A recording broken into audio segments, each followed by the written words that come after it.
ओम नमः शिवाय। हर हर महादेव शंभु। हर हर महादेव। जय माता दी। क्या आपका भी मन एक जगह स्थिर नहीं रहता? कभी यहाँ कभी वहाँ। कभी लगता है कि एकदम से ऊर्जाएं जो है वह साथ में आसमान पे आपको लेकर के जाएं कि ये भी कर दूं वो भी कर दूं, और दूसरे ही पल जो है आप एकदम से बिल्कुल डाउन हो जाएं। जैसे कि बाइपोलर डिसीज़ के बारे में आपने सुना होगा कि मूड स्विंग्स, कभी ये कभी वो, एक जगह स्थिर नहीं रहना, मन का बहुत ज़्यादा चंचल हो जाना। ये क्यों होता है उसके बारे में भी आज चर्चा करेंगे। शिव शक्तम चैनल पे आप लोग का हार्दिक स्वागत है। और चैनल पे यदि नए हैं तो विनम्रता से निवेदन करूंगा कि चैनल को सब्सक्राइब कर लें, क्योंकि नित्य प्रति जो हमारी कोशिश है वो अभी भी जारी है कि कोई ना कोई ज्ञान की चर्चा नित्य प्रति होनी चाहिए। और आज ये जो चर्चा है कि बहुत बार लोगों का प्रश्न रहता है कि हमारा मन ही नहीं लगता एक जगह। बहुत सारी जगह इससे जुड़े हुए कोई बहुत सारे मेथड्स और हैं, लेकिन तभी मेथड कर पाएंगे ना जब मन जो है वो एक सीध में आएगा। बहुत सारी ऐसी क्रियाएं हैं जिसके द्वारा अपने कंसंट्रेशन आप बढ़ा सकते हैं, लेकिन अगर ज्योतिषीय रूप से चंद्रमा की स्थिति ठीक ना हो, चंद्रमा मन का कारक है, हमारी बुद्धि का कारक है, तो वही चंद्रमा जो है जब मान लीजिए कि उस पर किसी पाप ग्रह की दृष्टि है या नीच का चंद्रमा है, तो फिर वही चंद्रमा जो है वो आपको बेचैन करने का काम करता है, क्योंकि मन भाग रहा है कभी यहाँ कभी वहाँ, एक जगह स्थिर नहीं रहेगा। और कई जगह यही प्रॉब्लम जो है, जो खास करके चंद्रमा के लगन वाले हैं, जैसे कि कर्क लगन वाले जो हैं, उनके साथ भी कई बार ये प्रॉब्लम देखने को मिलती है, क्योंकि चंद्रमा की कलाएं 15 दिन बढ़ती हैं शुक्ल पक्ष में, और चंद्रमा की कलाएं जो है 15 दिन जो है वो कम होती हैं कृष्ण पक्ष में। तो जब चंद्रमा की कलाएं जो है वो कम ज़्यादा होती है, तो जिनका लगन चंद्रमा का हो, जैसे कर्क लगन की हम लोग बात करते हैं, तो कई बार उनके साथ ये प्रॉब्लम ज़्यादा होती है कि लगता है 10-15 दिन हमें बड़ी ऊर्जा है, फिर लगता है 10-15 दिन बड़े डाउन हैं। तो ये लगन से संबंधित प्रॉब्लम है। लेकिन जो बाकी भी लगन वाले हैं, अगर चंद्रमा जो है वो पीड़ित हो, पाप ग्रह कोई दृष्टि दे रहा है, राहु जैसा क्रूर होकर के, शनि कहीं मारक होकर के दृष्टि दे रहा हो, साथ में युति बना रहा हो, तो फिर वहाँ पे भी जो है चंद्रमा जब प्रेशर में आ जाएगा, कई बार बेचैन होने का काम करता है। और जो नीच का चंद्रमा है वो भी बहुत जल्दी जो है आपके मन को बेचैन करने का काम करता है, एक जगह टिकेगा ही नहीं, जिसे बोलते हैं कि चैन ही नहीं आ रहा है। कभी यहाँ वहाँ बोलेंगे महाराज शांति प्राप्त नहीं हो रही है, मैं बस मेरा मन भटकता रहता है हर जगह। तो नीच का भी जो चंद्रमा होता है कई बार, और ख़ास करके अगर चंद्रमा वहाँ लगन का मित्र ना हो, फिर कई बार प्रॉब्लम ज़्यादा हो जाती है, क्योंकि मार्क अगर चंद्रमा हो जाएगा और नीच का भी हो, फिर स्थिति थोड़ी सी और ख़राब हो जाएगी वहाँ पे, क्योंकि वो फिर और भटकाने का काम करेगा।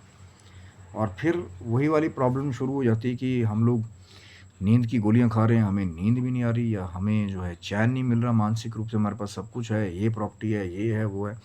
इसीलिए कहा गया कि चंद्रमा उन प्रमुख ग्रहों में से एक है कि अगर सिर्फ चंद्रमा ही बिगड़ जाए कुंडली में, बाकी कितने अच्छे योग हों, चाहे बड़े उच्च के राजयोग वाले प्लैनेट्स हों, तो कभी आप उसका पूरा लुत्फ जो है वो नहीं उठा पाएंगे, क्योंकि मन ही शांत नहीं।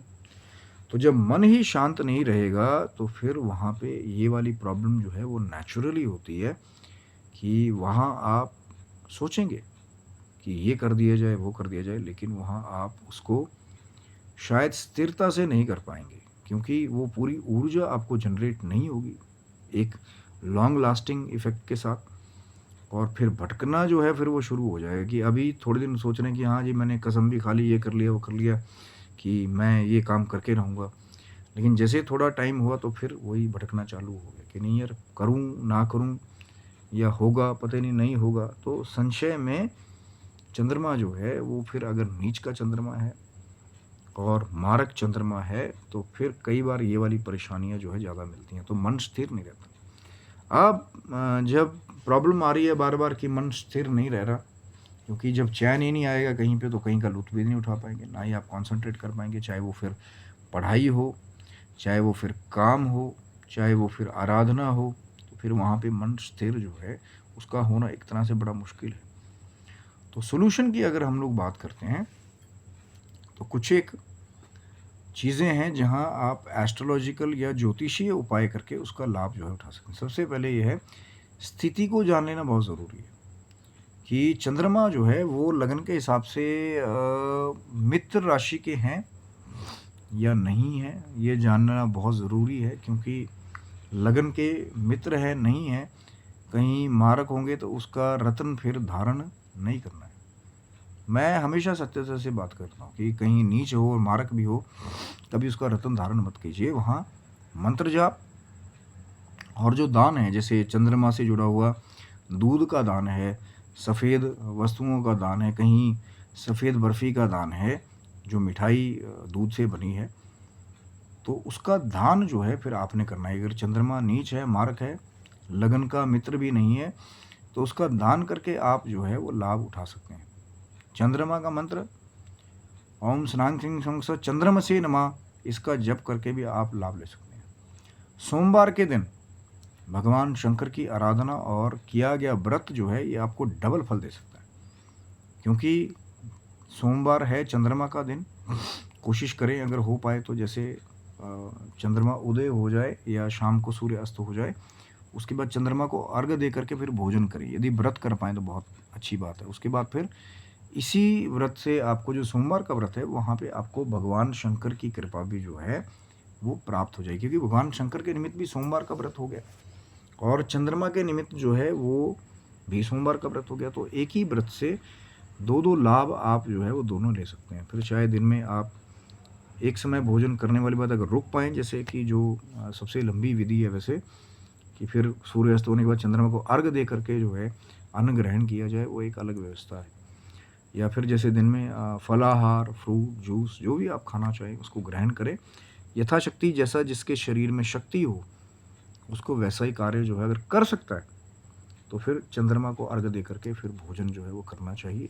ये आपको लाभ दे सकता है। भगवान शंकर की आराधना मैंने पहले भी कई बार बात की, आज फिर बात कर रहा हूँ कि मन को स्थिर करने के लिए भगवान शंकर के मंत्रों का मानसिक जप जो है वो ज़्यादा लाभ देता है, या भगवान शंकर के मंत्रों पे मेडिटेशन करना। लेकिन किसको क्या जपना चाहिए आज फिर मैं सांकेतिक रूप से बताता हूँ, मैं कई बार बता चुका हूँ लेकिन फिर बताने की कोशिश करता हूँ।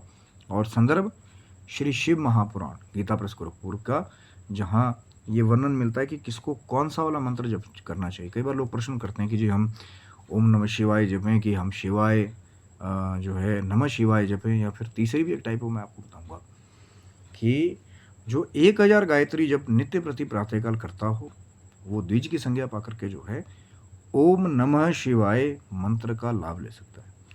कोई भी पुरुष तत्व हो वो नमः शिवाय का जप करके लाभ ले सकता है। माताएं, स्त्री तत्व जो हैं वो शिवाय नमः का जाप करके या उस पर मेडिटेशन करके अपना वो जो विचलित मन है या जैसे जो विचलित चंद्रमा है उसको बैलेंस कर सकते हैं। थोड़ा समय ज़रूर लगेगा, क्योंकि जब विचलित चंद्रमा होगा इतनी जल्दी आपके काबू नहीं आएगा। चंद्रमा क्योंकि बहुत तेज गति से चलने वाला ग्रह है और ये सबसे जल्दी अपनी राशियों को बदलने का स्पीड जो है वो रखते हैं, इसीलिए थोड़ा समय आपको लगेगा। चंद्रमा बहुत चंचल है, उनकी गति को कंट्रोल करने में थोड़ा समय जो है वो आपको ज़रूर लग सकता है, लेकिन बने रहिए, भगवान शंकर का ध्यान करें। उसके बाद जो जैसे मैंने आपको बता दिया कि किसको ओम नमः शिवाय जपना है, किसको नमः शिवाय जाप करके लाभ ले सकता है, कौन शिवाय नमः जप करके लाभ ले सकता है, इसको जा करके आप श्री शिव महापुराण ऑथेंटिक गीता प्रेस गोरखपुर उसमें जा करके आप पढ़ सकते हैं। क्योंकि मैं यही चाहता हूँ कि आप खुद जा करके चेक करें, बताना मेरा काम है और कोशिश हमेशा ये रहती है कि आपको संदर्भ बताने की कोशिश करूँ ताकि खुद जा करके आप उसको चेक कर सकें कि हाँ ऐसा कुछ है वहाँ पे या नहीं। तो फिर जो ये चंद्रमा का उपाय है, कई जगह फिर चंद्रमा को अर्घ देना, लेकिन अगर पता लग जाए चंद्रमा योग कारक है, कमज़ोर है, तो वहाँ कई बार जो है रतन धारण करने से लाभ होता है, जो सुच्चा मोती जिसको हम मोती पर्ल बोलते हैं। लेकिन भैया बिना विवेचन के कुंडली के जो है रतन धारण ना करें। सब विवेचन देखने के बाद कौन ग्रह योग कारक है नहीं है, डिग्री ठीक है नहीं है, चंद्रमा कहीं वहाँ मारक तो नहीं है, नीच तो नहीं है, उसके बाद ही जो है चंद्रमा का रतन जो है वो धारण करना चाहिए। नहीं तो बाकी सब अगर करना चाहें तो भगवान शंकर की आराधना, भगवान शंकर का नित्य अभिषेक जो है वो कर सकते हैं। और अगर पता लग जाए कि चंद्रमा वहाँ मारक है तो दूध का दान जो है वो भी सोमवार को बहुत लाभ जो है वो दे सकता है। लेकिन वही बात है, पहले कुंडली का विवेचन कि चंद्रमा वहाँ योग कारक है कि नहीं है, डिग्री कितनी है, क्या है, उनका रोल क्या है। उसके बाद वो जो मन की अस्थिरता है, मन का भटकाव है, उसका जो उपाय है फिर किया जाए। क्योंकि हो सकता है चंद्रमा निर्बल हो, योग कारक हो, तो वहाँ रत्न धारण करके लाभ लिया जा सकता है।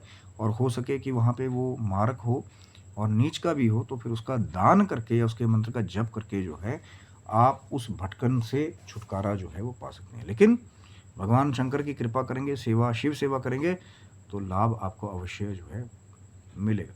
तो आशा करता हूँ वीडियो अच्छा लगा होगा, ज़रूर लाइक शेयर सब्सक्राइब करें और आगे भी चैनल को सब्सक्राइब रखें। चर्चाएं जो है वो चलती रहती हैं। तब तक के लिए आप सभी बंधुओं को हर हर महादेव शंभु, जय माता दी।